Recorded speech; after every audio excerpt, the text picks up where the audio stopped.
Je voudrais rendre gloire à Dieu qui sans cesse ce matin nous accorde la grâce d'être ensemble sur cette plateforme pleine de vie. Et comme chaque jour, nous ne cessons de méditer et d'écouter la parole de Dieu pour la nourriture de notre âme, nous sommes encore là ensemble pour porter nos regards sur la parole de Dieu, la parole de vie, la parole qui nous régénère et qui nous fortifie, la parole qui guérit. Sans trop tarder, nous allons vraiment rentrer un peu dans la louange avant de passer à la parole du jour. Soyez bénis, que la grâce, la paix du Seigneur repose sur tout un chacun et on y va. Car j'ai la victoire, Jésus.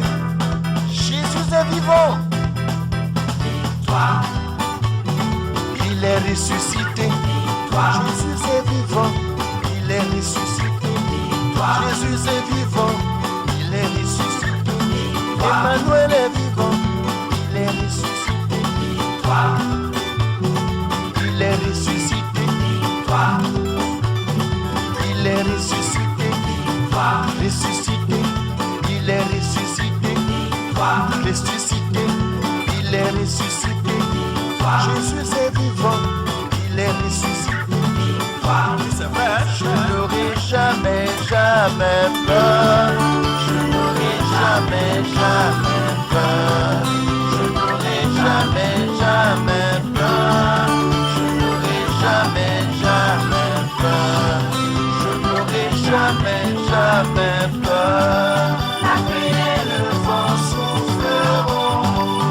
Satan se déchaînera, mais ma maison est en Jésus. Je n'aurai jamais, jamais peur. Bonjour frères et sœurs, que la grâce et la paix du Seigneur reposent sur chacun d'entre nous ce matin au nom puissant de Jésus. Nous remercions le Seigneur qui ne dorme ni ne somnole, qui a porté encore ses regards sur notre vie toute la nuit jusqu'en ce matin. Et tout ceci pour que nous puissions profiter de sa grâce, profiter de sa miséricorde et écouter encore sa parole en ce jour. C'est pour cela, sans trop tarder, je vais inviter chacun à prendre la Bible pour la méditation de ce matin. Ésaïe chapitre 7 à partir du verset 1 au verset 4. Voici, nous entrons dans un nouveau chapitre du livre d'Ésaïe, ce qui va nous servir de passage de méditation ce matin. Alors, sans trop tarder, nous allons passer à notre lecture du jour. Il est écrit, il arriva du temps d'Akaz, fils de Jotam, fils d'Ozias, roi de Juda, que Rusen, roi de Syrie, monta avec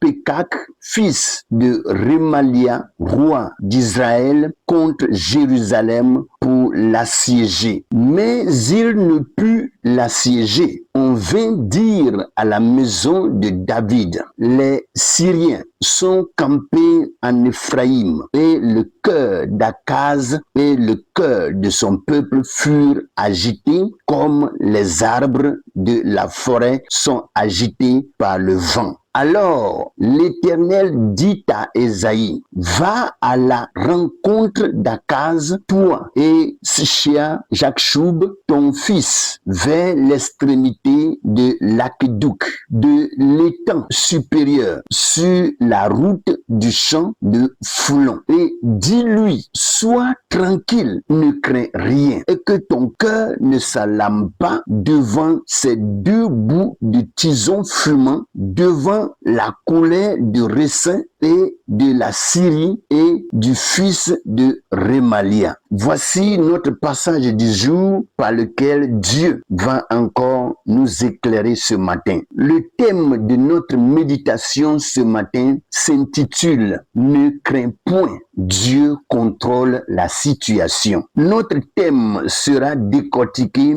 sur 4 points qui sont les suivants. Point 1. Une situation de crise réelle. Point 2. Dieu intervient avant la catastrophe. Point 3. Ce qui semble puissant n'est que des tisons fumants. Et le point 4, 3 ordres divins face à la peur. Après que nous ayons passé à la décortication de ces 4 points, nous aurons une petite conclusion et après la conclusion, nous aurons une prière qui va nous amener à la fin de cette méditation. Que le Seigneur nous bénisse et que sa grâce se repose sur chacun d'entre nous. Nous retournons rapidement au point 1 pour commencer notre méditation de ce jour. Une situation de crise réelle. Le contexte est historique. Sous le règne du roi Akaz, vers 734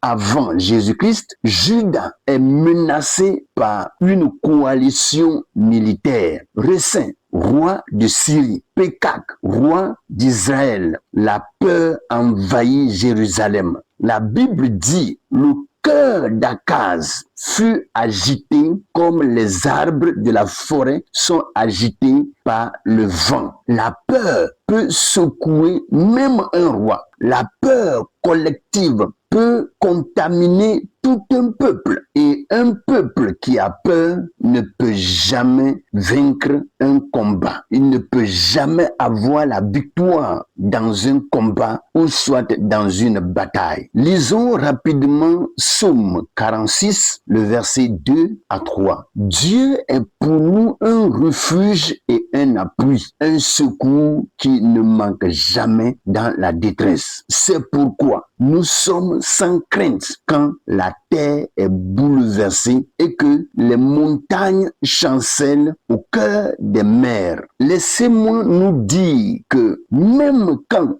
tout tremble, Dieu demeure stable. Alléluia. Parce qu'il est le maître de l'univers. C'est lui qui contrôle toutes choses. Qu'est-ce qui va le faire trembler? Qu'est-ce qui va le faire peur? Et c'est pour cela, lorsque nous nous adossons à ce Dieu merveilleux, glorieux, fort et puissant, nous ne pouvons vraiment pas avoir peur, quelles que soient les situations. Point 2. Dieu intervient avant la catastrophe, selon le verset 3 de notre passage. Dieu envoie le prophète Ésaïe vers Akaz. Fait remarquable. Ésaïe doit venir avec son fils, Sichéa Jakchoub, dont le nom signifie un reste reviendra. Message prophétique. Même si le jugement vient, Dieu préserve toujours un reste. Lisons ce que Dieu nous dit dans Ésaïe chapitre 41, le verset 10. Il est écrit, ne crains rien, car je suis avec toi. Ne promène pas des regards inquiets, car je suis ton Dieu. Je te fortifie, je viens à ton secours, je te soutiens de ma droite triomphante. Voyons ici que Dieu ne laisse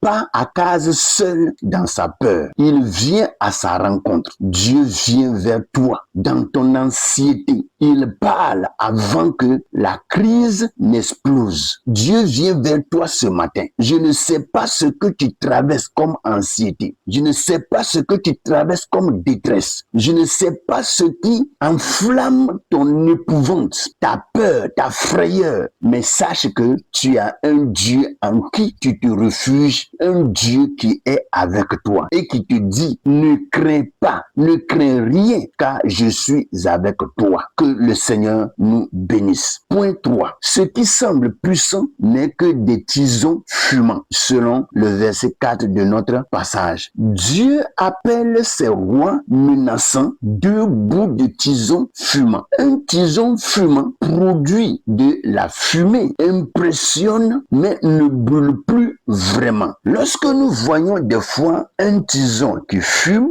c'est vrai, le tison donne de la fumée, mais est-ce que ce tison est en flamme? Non. Ça veut dire que c'est des gens qui bouillonnent en eux-mêmes, mais pendant ce temps, ils n'ont vraiment pas le pouvoir, ils n'ont vraiment pas la force de combattre Jérusalem et avoir la victoire. Parce que Dieu a sa main sur son peuple. Alors ce matin, quelle que soit la situation dans laquelle tu te trouves, il faut savoir que la main de l'Éternel Dieu est sur toi. Il est avec toi, il règne avec toi, il te soutient en toutes choses et il te fortifie et il te rend vainqueur.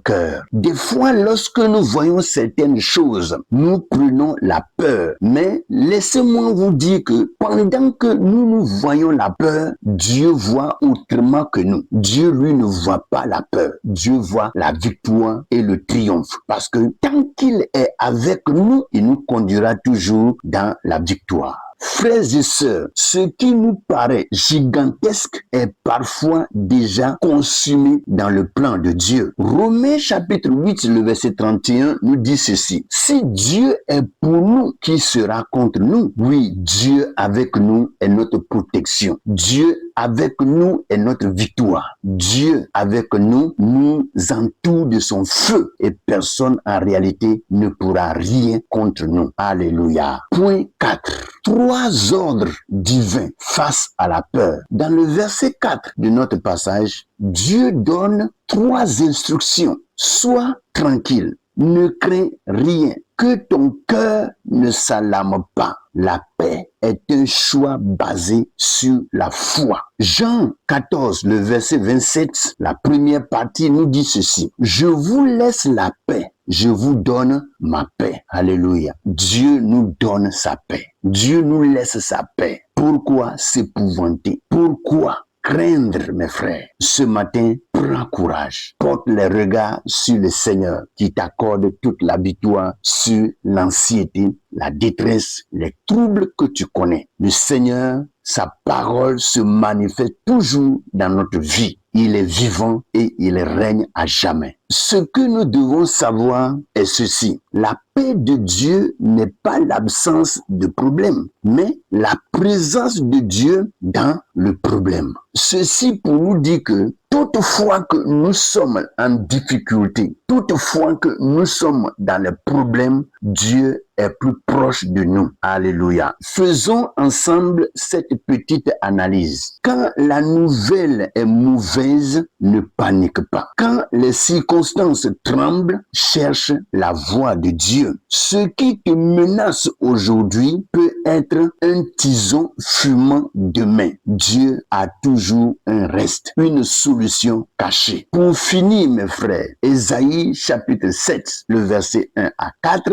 nous montre un peuple troublé, un roi effrayé, une menace militaire, mais surtout un Dieu souverain qui dit « Ne crains point ». La peur regarde aux circonstances. La foi écoute la voix de Dieu. Même si les vents soufflent, Dieu tient l'histoire. Même si les ennemis s'allient, Dieu a le dernier mot. Prions ensemble. Seigneur éternel, quand mon cœur tremble comme les arbres sous le vent, viens à ma rencontre. Donne-moi d'entendre ta voix au milieu des mauvaises nouvelles. Apprends-moi à voir mes problèmes comme tu les vois. Non pas comme des montagnes éternelles, mais comme des tisons fumants déjà consumés par ta puissance. Arrache la peur de mon cœur. Remplis-moi de ta paix surnaturelle. Je choisis aujourd'hui d'être tranquille. Je choisis de ne pas craindre. Je choisis de croire au nom puissant de Jésus-Christ. Amen. Bien-aimés frères et sœurs, nous voici à la fin de cette méditation. Je prie pour que chacun d'entre nous continue de lire ces passages bibliques et de laisser Dieu l'enseigner davantage. Que la journée soit bénie pour tout un chacun et que la grâce de Dieu surabonde dans la vie de chacun d'entre nous au nom de Jésus. Amen.